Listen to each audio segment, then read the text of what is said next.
guys, welcome back to my channel. Welcome to my living room and everything Christmas that's behind me. I have my tree up and everything.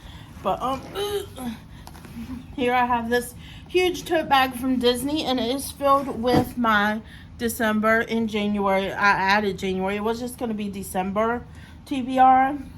But there's so many books here. I'm sure it's going to take me through to January to finish reading all these books. So I thought I would just go ahead and add January in there. I've already read some. I've read some before I filmed this. Probably not the best idea. But I'm going to go ahead and start showing y'all everything that I picked up from my library to read. I have already read The Santa Suit by Mary Kay Andrews. It was a little novella, Christmas novella. It was literally the cutest Christmas novella ever. So cute. Gave me Hallmark vibes. Definitely recommend it. It was a little over 200 pages, not too long. But I really enjoyed it. A Very Merry Bromance. I already read that too, which it should be in, you'll see that reading vlog next, where I finished the Bromance book club series, and I end it with my very first Christmas book of the season, which is A Very Merry Bromance. So it'll be the following vlog that you'll see some Christmas books that I've already read. I'm just gonna, it'll be the first ones that come from the TBR. I've already returned them to the library. The Family Game is one of them, which was a really great thriller that takes place at Christmas time. It actually has Thanksgiving and Christmas mixed into it. So I really enjoyed that one. I definitely recommend it. It was really good. But yeah, let's go ahead and get started, shall we? First we have James Patterson's The 19th Christmas. This is part of the Women's Murder Club series, which I've read some of them. I haven't read them all. I don't even think I've ever read this one. I don't think I made it that far. I started reading them when I was a teenager. So I think I might have made it to the 10th one. And at some point, I was like waiting for them to come out because I was so caught up with them. But I really enjoy them. He is like, James Patterson is the king of short chapters. If you like short chapter books, he's the king of it. But I'm excited to read this. This is of course, the Christmas one. So I don't think it's gonna matter to read it out of order. There might be some things that's happened in previous books that I won't know about, but I think it'll be okay. I hope so anyways. Next thing is Christmas Camp. I didn't really read to you anything. I guess I should read a little synopsis. It's just, it might be a while. It might be a long video if I read all the synopsises to you. But this one says, if the Women's Murder Club can't be together this Christmas, a killer is to blame. So it says, as the holidays approach, Detective Lindsay Boxer and her friends in the Women's Murder Club have much to celebrate. Crime is down, the medical examiner's office is quiet. Even the courts are showing some Christmas spirit. And the news cycle is so slow that journalist Cindy Thomas is on an assignment to tell a story about the true meaning of the season for San Francisco. Then a fearsome criminal known as Lohman seizes control of the headlines. He is planning a deadly surprise for Christmas morning. Andy has commissioned dozens of criminal colleagues to take actions that will mask his plans. All that Lindsay and the SFPD can figure out is that Lohman's greed for riches, for bloodshed, for attention is limitless. Solving crimes never happens on schedule, but as this criminal mastermind unleashes credible threats by the hour, the month of December is upended for the Women's Murder Club. Avoiding tragedy is the only holiday miracle they seek. So that sounds really good. If you look behind me, I'm watching Larry on my TV. I was eating my lunch and watching Larry before this video. So here we have Christmas Camp by Karen Shaler. It says it's from the writer of the hit movie A Christmas Prince, which that is and it says this is soon to be. So I think it's on Hallmark, This is like somebody who does Hallmark movies. I've never seen the Christmas Camp Hallmark movie, but says Haley Hansen's idea of the perfect Christmas is escaping to the Caribbean to work so she can avoid all the traditional Christmas distractions. Over the years, she sacrificed her personal life to climb the corporate ladder at a prestigious Boston advertising agency. Now she just needs to land a coveted Christmas toy company account to make partner. But first, her boss thinks she needs a holiday attitude adjustment and ships her off to Christmas camp at Holly Peak Inn to help her find her Christmas spirit. Arriving at the charming Mountainside Inn, Haley meets the owner's handsome son, Jeff, and feels an instant spark, but resists the attraction, refusing to be distracted from her goal of doing all the required Christmas tasks as fast as possible so she can get back to work. At first, Haley struggles with all the traditional Christmas camp activities. It's not until she finally allows herself to slow down, live in the moment, and let Christmas back into her heart that she begins to grow closer to Jeff. But when Jeff finds out that Haley's come up with a plan to help his dad save the struggling inn while he's trying to convince him to sell it, their relationship takes a serious holiday hit. Now it will take the magic of the season to bring these two hearts together. So it sounds pretty good. Sounds like your typical Hallmark Christmas romance. So next we have Finding Christmas. All of these are like Hallmark. This is from the writer of the Netflix hit A Christmas Prince and the Hallmark original movie Christmas Camp. I told you Christmas Camp was a Hallmark. So it's this one. Oh yeah, it's from the same person who wrote Christmas Camp. This is Finding Christmas. So it says, glittering decorations, twinkling lights, snow angels, gingerbread men, mistletoe.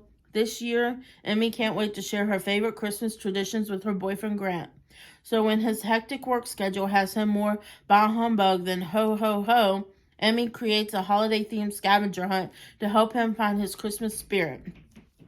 But Emmy's plan for a romantic mountaintop rendezvous backfires when a mix-up has the wrong guy showing up at Christmas Point. Sam, a best-selling mystery writer, thinks Emmy's clever clues are from his agent trying to help him get over his epic writer's block. When the two come face to face, Emmy sees Sam only as the wrong guy. But Sam, intrigued by Emmy, decides to stay, hoping the small enchanting town will help inspire a new book idea. When Grant keeps getting delayed by work, he tells Emmy to start doing the special Christmas activities she planned without him. Emmy is disappointed until Sam joins her and she starts wondering if the wrong guy is really Mr. Right. With Christmas coming fast, Emmy will need the magic of the season to help steer her heart in the direction of true love. So, like I said, I love all the cheesy Hallmark movies. Give me all the cheese. I'm here for it. So next we have Sleigh Bells Ring by Rianne Thane. Looks like this. Sleigh bells ring. Are you listening? So this one says, Angels of You Ranch has always been special to Annabelle McCade. Once upon a time, it was her family's land, until her grandfather sold it to billionaire Wallace Sheridan. Now employed as the live-in caretaker, Annie is just trying to make it through the holidays with both her sanity and her nieces and nephews' faith in the magic of Christmas intact. The 6-year-old twins recently lost their mother, so Annie tells herself it wouldn't be a problem to bring them to Angel's View. Why should it be? The Sheridans haven't visited in years, not since Wallace died. They would never know the twins were there until Tate Sheridan shows up out of the blue 2 weeks before Christmas. Crushed to learn that Tate is there to sell his grandfather's property and mortified that her secret guests have been discovered, Annie offers her resignation. But Tate asks them to stay and help him get the house ready for one last family Christmas before it's put on the market. Annie and Tate have 3 days to work their magic before the Sheridan clan arrives, and to work through the growing attraction between them. But Annie simply can't fall for the man who will put her out of a job and a home Still, the sparkle of the season is impossible to deny, and this Christmas has surprises in store for everyone. So it sounds pretty good. I do like that some of these books are pretty short. This one's not too long of a one. Next we have, this one I don't think is, now that we've been going through all the cheese, this one is also a thriller, and I think it just takes place during the winter season. It's not really a Christmas book, but this one is called I Am Still Alive by Kate Alice Marshall. This one on the back, it says, build shelter, find water, make fire, seek revenge. There are two beginnings to this story. One of them is a tarmac in Alaska. The other is standing on Lake Shore with the rain falling on me like mist.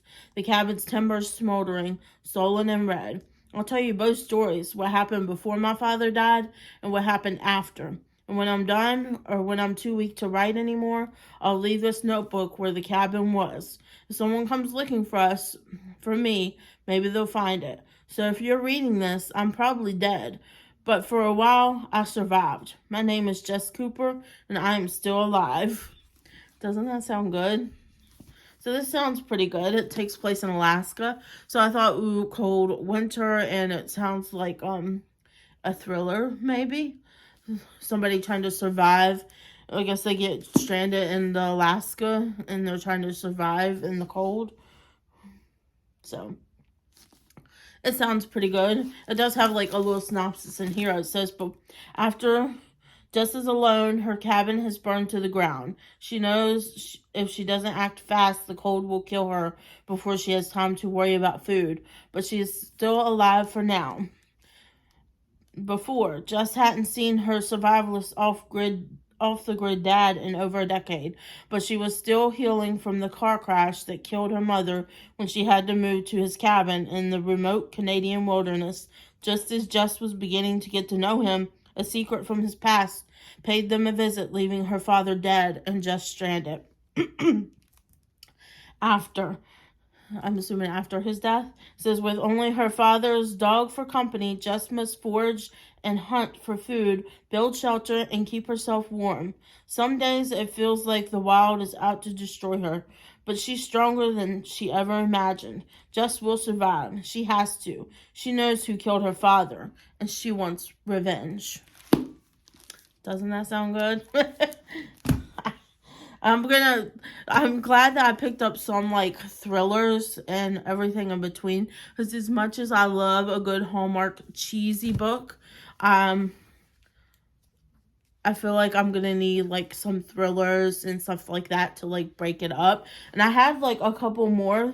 I think the rest of these are like more Hallmark cheesy books, and I had a couple more like Christmas thrillers that were on my list, but I'm still waiting for them to come available at the library, so I don't know if I'm going to get to read them. I might have to wait until next Christmas to read them, but because I am like filming this today, and I'm going to edit it today too. So next we have another Christmas book from Mary Kay Andrews. This one is called Christmas Bliss. It says Christmas is coming, but Savannah Antique Dealer Eloise Wheezy Foley's holiday season is turning out to be full of distractions.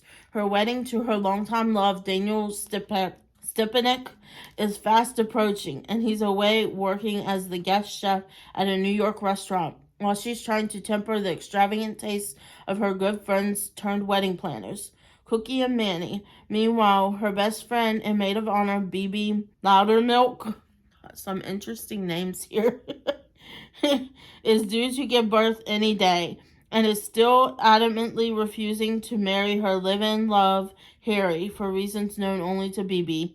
When Wheezy reluctantly and with a push from BB drops everything to visit Daniel, her first trip to New York turns out to be more than she bargained for. Cozy up with these beloved characters from Savannah Blues, Savannah Breeze, and Blue Christmas. Mary Kay Andrews once again unwraps the tale you'll want to bring out every year, along with the tinsel and other holiday trappings. So I haven't read any of those other books that are apparently within this series. So hopefully I'm not like a little lost in this book. We'll see. I put this one on hold after I read The Santa Suit and really loved it by Mary Kay Andrews. So I thought, well, maybe I'll get this too. And it's not too long of a book either, even though it's not a novella. So, next thing I have is from Terry Blackstock, and it is Catching Christmas. It's also a little book. So it says, this year Christmas comes just in time. As a first-year law associate, Sydney Batson knows she will be updating her resume by New Year's if she loses her current case. So when her grandmother gets impeccably ill, inexplicably ill while she's in court, Sydney arranges for a cab to get her to the clinic. The last thing cab driver Finn Parrish wants is to be saddled with a wheelchair-bound old lady with dementia. But because Miss Callie reminds him of his own mother, whom he failed to miserably in her last days, he can't say no when she keeps calling him for rides. Once a successful gourmet chef, Finn's biggest concern now is paying his rent. But half the time, Callie doesn't remember to pay him. And as she starts to feel better, she leads him on a wild goose chase to find a Christmas date for her granddaughter. When Finn meets Sydney, he's quite sure she's never needed help finding a date. Does Miss Callie have an ulterior motive, or is this just a mission driven by delusions? He's willing to do whatever he can to help fulfill Callie's Christmas wish. He just never expected to be a vital part of it. So that sounds really, really cute. Christmassy. Next is A White Christmas. The White Christmas from Colleen Wright. Here it says, a New England inn seems like the picture-perfect place to spend the holidays.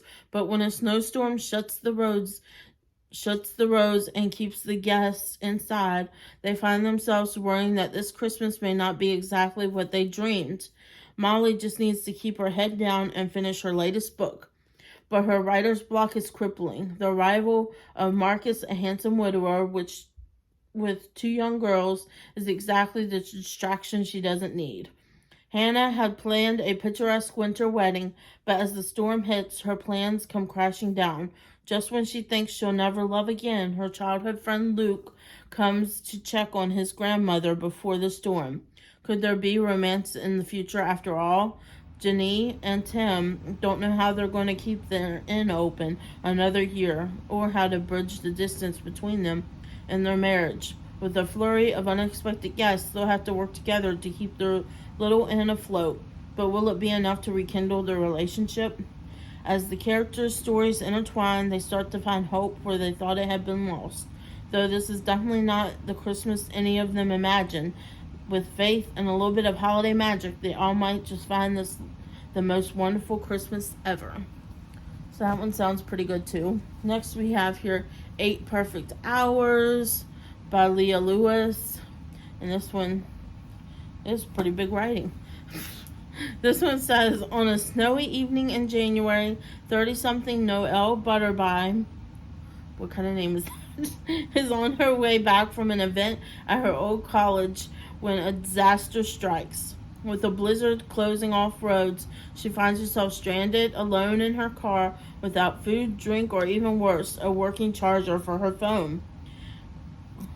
All seems lost until handsome Sam Atwood, also trapped in a nearby car, knocks on her window and offers assistance. After 8 perfect hours together, morning arrives and the roads fully clear. The 2 strangers part positive they'll never see each other again, but fate has something else in mind. As the 2 keep serendipitously bumping into each other, they begin to realize that perhaps there truly is no such thing as coincidence. So this sounds so good. This reminds me of like Serendipity. Y'all ever seen that movie with John Cusack and Kate Beckinsale? So y'all, if you haven't seen Serendipity, you have to watch it because it is such a good movie. Some of these are ones that I just got yesterday. So this one is called Once Upon a December by Amy E. Richard. So Once Upon a December. So how nice does that look? So this one says, with a name like Astra Noel Snow, holiday spirit isn't just a seasonal specialty, it's a way of life. But after a stinging divorce, Astra's yearly trip to the Milwaukee Christmas market takes on a whole new meaning. She's ready to eat, drink, and be merry, especially with the handsome stranger who saves the best Kringle for her at his family bakery. For Jack Clausen, the Julie marked with its snow lights and charming shops stays the same, while the world outside the joyful street changes, magically leaping from one December to the next every 4 weeks. He's never minded living this charmed existence until Astra shows him the life he's been missing outside the festive red brick alley. After a swoon-worthy series of dates, some Yuletide magic, and the unexpected glow of new love, Astra and Jack must decide whether this relationship can weather all the seasons or if what they're feeling is as ephemeral as marshmallows in a mug of hot cocoa. So that sounds interesting. Sounds like it's magical, like Christmas happens every 4 weeks for him. So I thought that sounded interesting. Next we have the Christmas Wager. I got this one just yesterday at the library too. This one I think is new for this year. Says, first rule of Maple Falls holiday games, don't fall in love with the enemy. So it sounds like it's going to be like an enemies to lovers type thing. Says, when LA-based real estate developer Bella Ross arrives in the sleepy mountain town of Maple Falls, she has one mission: to acquire the local fallen Christmas shop, Always Noel. Securing the promotion of her dreams, nothing can get in her way, except the shop owner's stubborn grandson, Jesse Harrison. Both refuse to budge until an unlikely wager is struck. Bella and Jesse will compete in the Maple Falls Holiday Games, an annual tradition of eccentric feats of strength and skills. Winner decides the selling price. They'll give each other a run for their money, but as the competition heats up, Bella and Jesse's icy feelings toward one another begin to thaw. It'll take a Christmas miracle for them to admit there's spark, but what if it's just another game? So that sounds pretty good. Rom-coms. Who doesn't love a good Christmas rom-com? So, next we have First Kiss at Christmas by Lee Tobin McLean. Says, not many women still have first kiss on their Christmas list, but somehow Kayla Harris is permanently in the friend zone with men. So when veteran Tony DiNunzio shows up in her preschool classroom with his nephew Jax, her focus is solely on helping the troubled little boy adjust. But as Tony takes on a volunteer role at the school, she can't help noticing the softer side is as appealing as the rugged male presence. Tony will do anything to make Jax's first Christmas without his mom a happy one, and that includes spending more time than is typical with the teacher who has drawn Jax out of his shell. Beautiful and kind-hearted, Kayla makes Tony long for family and happiness he doesn't think he deserves. But with the magic of Christmas in the air, a first kiss might lead them both to a forever love. Super cute. I forgot about this one. So this is a Christmas Camp novella. It's the novella to Christmas Camp, which I have down here. And it's really short. 130 pages, it looks like. Only 10 chapters. I don't think I'm going to read like the synopsis on this one though, because it might give away what happens in Christmas Camp. And I don't want to give it away to myself or to you guys in case you want to read it. Next thing I'm going to read, or at least I'm hoping to read these. I don't know if I'm going to get all of these read. Like I said, I'm giving myself the rest of this month and then January. And then after that, I'm cutting off Christmas books. Because by February, I'm not going to be in the Christmas spirit anymore. But this one is called The Bridge by Karen Kingsbury. This one says, Molly Allen lives alone in Portland, but she left her heart back in Tennessee with a man she walked away from 5 years ago. They had a rare sort of love she hasn't found since. Ryan Kelly lives in Nashville. After a broken engagement and several years on the road, touring with a country music duo, he can still hear Molly's voice encouraging him to follow his dreams. Molly, whose memory stays with him, at least he can visit the Bridge, the oldest bookstore in historic downtown Franklin, and remember the hours he and Molly once spent there.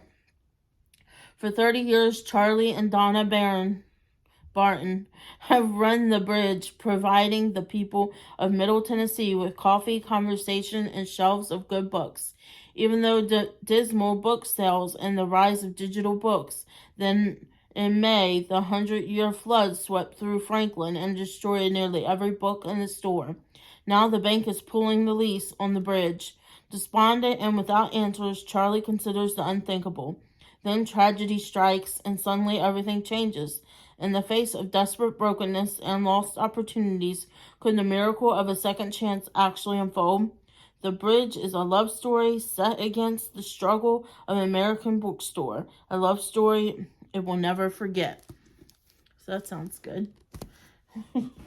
There's 2 more in here. Well, 3, technically, because 1 I'm reading currently, and I thought I would show that one to you last. So next we have Debbie Macomber, and this is Merry and Bright. I almost picked up another one. I was in the library the other day. I forgot what it was called. Mrs. Winter or something like that. But I was like, no, I have enough on my TBR. I don't need another book. So this one says, Mary Smith is pretty busy these days. She's taking care of her family, baking cookies, decorating for the holidays, and hoping to stay out of the crosshairs of her stressed and by-the-book boss at the consulting firm where she tempts. Her own social life is the last thing she has in mind, much less a man. Without her knowledge, Mary's well-meaning mom and brother create an online dating profile for her, minus her photo, and the matches start rolling in. Initially, Mary is incredulous, but she reluctantly decides to give it a whirl. Soon, Mary finds herself chatting with a charming stranger, a man with similar interests and an unmistakably kind soul.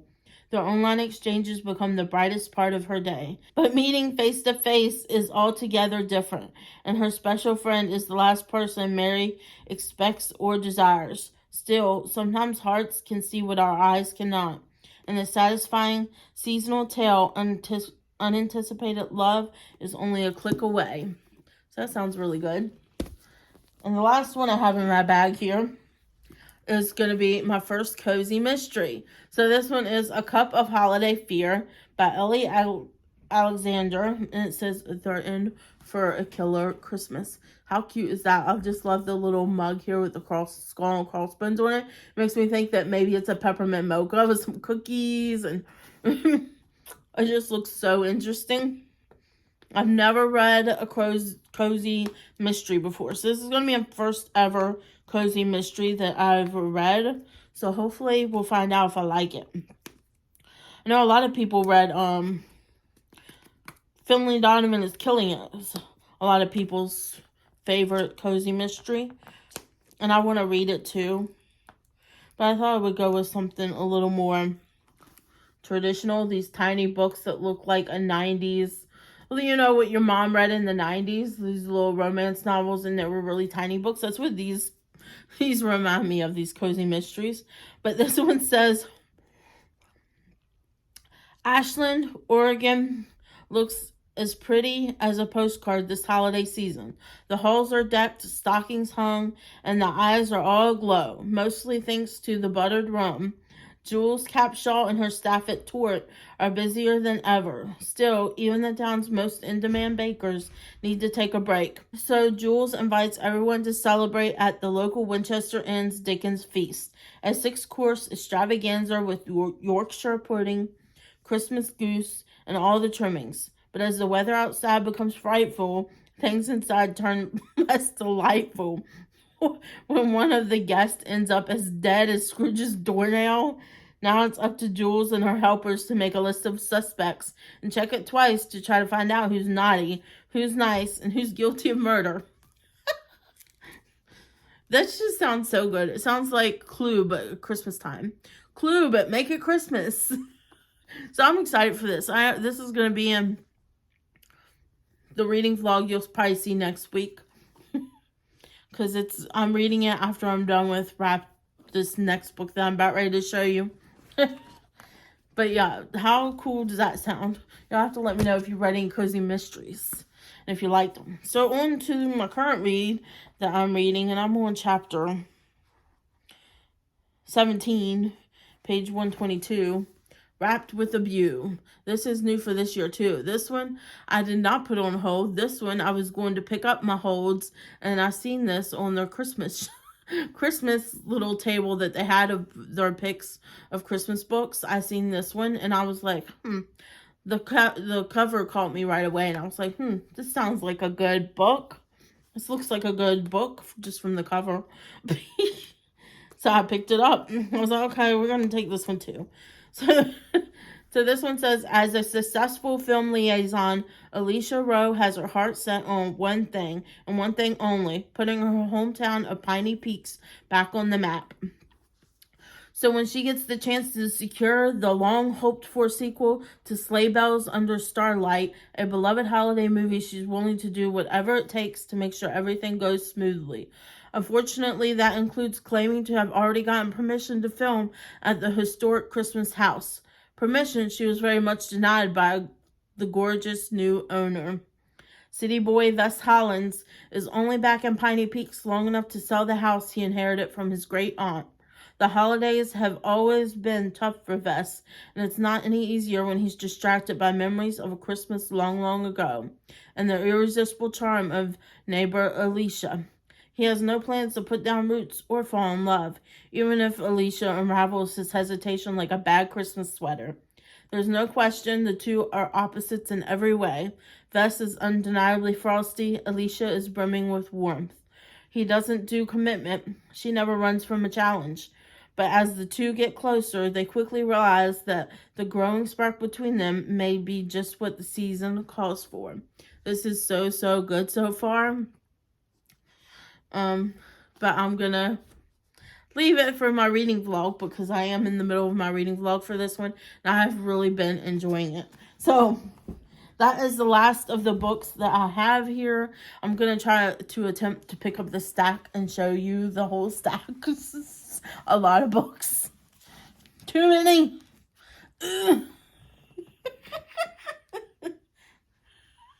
How? Okay.